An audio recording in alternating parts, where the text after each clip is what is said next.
Usai memberikan hak suara di TPS 02 Banjar Indah Permai RT 2 RW 1 Kelurahan Pemurus Dalam Banjarmasin Selatan, Wali Kota Banjarmasin beserta istrinya Joa melakukan pemantauan pelaksanaan pemungutan suara di beberapa TPS yang ada di Kota Seribu Sungai ini.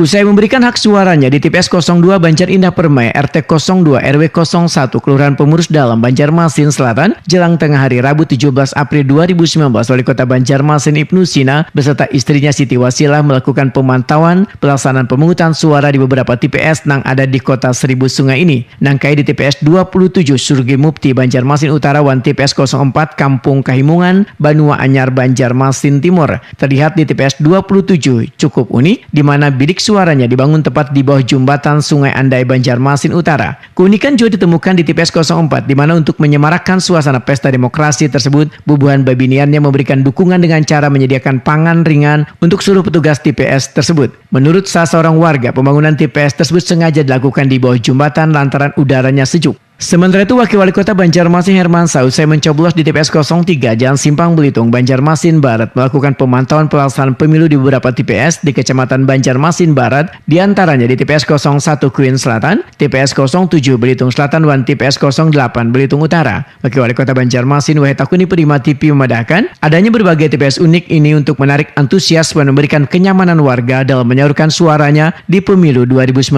ini.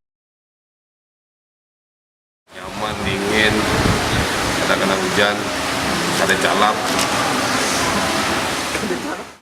Hermansyah berharap pemilihan umum ini berjalan lancar.